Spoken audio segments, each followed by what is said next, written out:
નમસ્કાર મિત્રો, ટેકની દુનિયા ચેનલમાં તમારું સ્વાગત છે। હું છું લુઈશ મહિડા।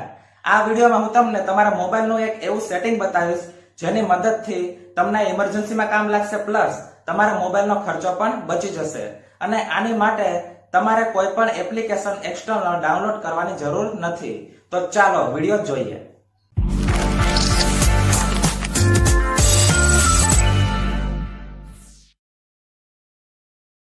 दोस्तों આપણે નવો ફોન લઈએ ત્યારે તે 1 વર્ષ ચાલે છે, 1.5 વર્ષ ચાલે છે અને 2 વર્ષ પણ ચાલે છે, પરંતુ પ્રોબ્લેમ શેમાં આવે છે? તેના હાર્ડવેરમાં, અને ખાસ કરીને તેમાં બટનોમાં ઘણો પ્રોબ્લેમ આવે છે। હોમ બટનમાં, પાવર બટનમાં અને તેના વોલ્યુમ અપ ડાઉન બટનમાં। અને આપણે વિચારીએ છીએ કે આને હવે સર્વિસ સેન્ટર મોકલવો પડશે, આના બટન ચેન્જ કરવા પડશે, નવું બટન નાખવું પડશે, કાં તો નવો મોબાઈલ જ લેવો પડશે। આમાં ઘણો બધો ખર્ચો થઈ જાય છે, પરંતુ કંપની આપણા મોબાઈલમાં જ એવું સેટિંગ આપે છે જેની મદદથી આ બધા બટન ફેંકાઈ ગયા હોય, તમે તોડી નાખ્યા હોય તો પણ તેની વગર તમારો ફોન તમે સારી રીતે ઓપરેટ કરી શકો છો। આ વિડીયોમાં હું તમને એ જ સેટિંગ બતાવીશ। તો ચાલો આપણે મોબાઈલની સ્ક્રીન પર, દોસ્તો બાજુની સ્ક્રીન પર હું જે સેટિંગ બતાવું છું તે પ્રમાણે તમારે કરવાનું છે। સૌથી પહેલા તમારે તમારા મોબાઈલના સેટિંગ ખોલવાનું છે અને સેટિંગમાં નીચે જવાનું છે, અને સૌથી નીચે તમને જોવા મળશે એડિશનલ સેટિંગ।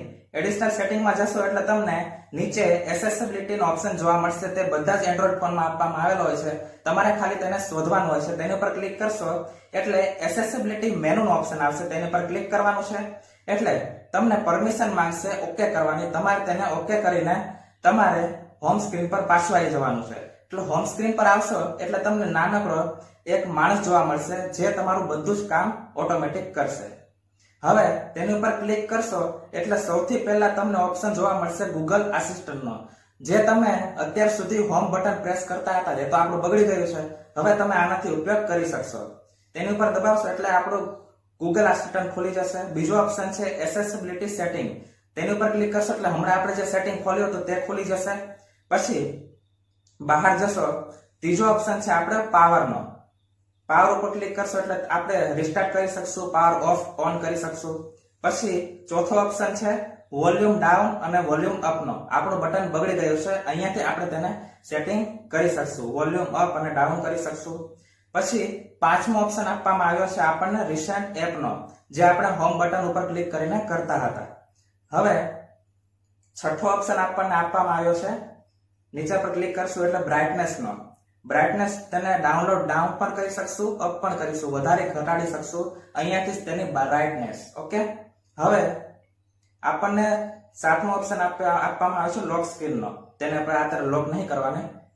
હવે આઠમો ઓપ્શન આપવામાં આવ્યો છે આપણને ક્વિક સેટિંગ નો, તેની મદદથી આપણે ઉપરથી બધી સેટિંગ ઓપન કરી શકશું।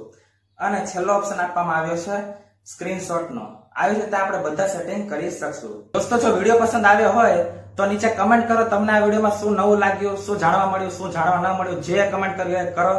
તમને જો વિડીયો પસંદ આવ્યો તો લાઈક કરો અને તમારા મિત્રો સાથે જ્યાં તમારે શેર કરો ત્યાં શેર કરો, અને નીચે લાલ કલરનું સબસ્ક્રાઇબ બટન આપવામાં આવ્યું છે તેને એકવાર દબાવી દો અને ઘંટી દબાવી દો, જેથી તમને અમારા નવા બધા જ વિડીયોની જાણકારી સૌથી પહેલા મળે। તમને મળશે ને તમને મળશે। તો ચાલો હું નવા વિડીયો સાથે પાછો આવીશ। Thank you.